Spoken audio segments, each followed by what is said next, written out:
Welcome back. All right, today's draft profile is on Trey Augustine. At the time I'm recording this, we're now 2 days out from the actual draft. I'm thinking about doing a couple more on goaltenders tomorrow because while Augustine or Herbal's likely going to be one or two, there are a couple others that are in the conversation as well. So I may do videos on them as well before the draft, and we'll see how things go. I'm wearing Seattle because why not? A top blue chip prospect in net. Why not Seattle? I went back and forth on a few teams, but I thought, sure. So he's 6'1", 185 centimeters. That is the first talking point with Augustine. If he was 6'3" or 6'4", he would be much more highly coveted and might bump Herbal altogether when it comes to draft lists. He's 179 pounds or 81 kilos, so probably could stand to add a couple of pounds, but in reality, he's 45th, I should say, on Elite Prospects list, 48th on Hockey Prospect, 37th on McKeen's. Bob McKenzie ranks him 63rd, and the Hockey News has him at 77th. So it's really all over the place when it comes to rankings with goaltenders, to the surprise of no one. Playing for the U.S. National Team Development Program, Juniors Program.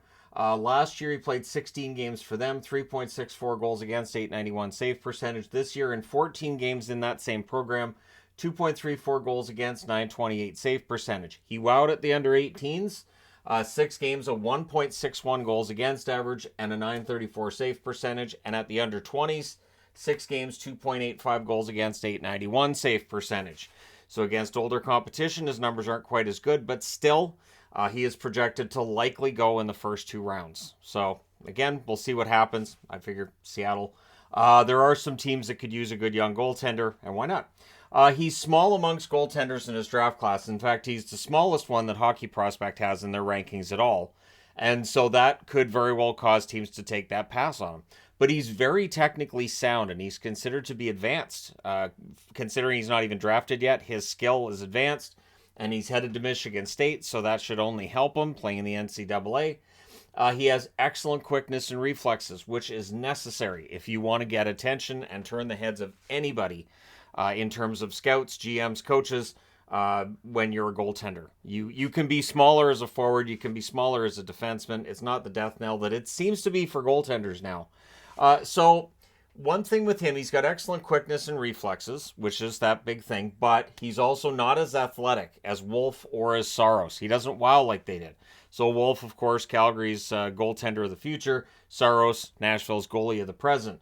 Of course, every time these guys play, we're going to hear about how short they are at 5'11" or 6 feet tall, and at 6'1", Trey Augustine now qualifies as a short goaltender. This is the era we live in. He's vulnerable to top corner shots. So one thing about his game is that he is a smaller goalie, and he kind of makes himself smaller with the style of hockey he plays. So it does leave the top half of the net a little bit more open than it should be. That's something Michigan State's coaches are going to have to figure out. And whatever team drafts him, that's something you can absolutely coach. I've watched goaltenders have their style change from one year to the next, where a weakness is discovered, and the team has to do everything in their power to make sure that weakness is gone out of their game before the next season gets started. So he is vulnerable to those top shots, but he has very good lateral movement. So end-to-end or side-to-side, he's very good. Again, the quickness, the reflexes, everything is there. Even though the athleticism isn't quite where it is for a couple of other smaller goaltenders. He played extremely well at the under-18s for Team USA. It turned a lot of heads, and it may very well cause him to go a little bit earlier than where I would say the Hockey News has him at 77th. I think that's a conservative estimate. I think the first 2 rounds is where we'll probably see him go. This may be one of those situations. We've seen it at the draft before where there won't be a goalie drafted and then all of a sudden there's a run on them. This year's draft may be like that.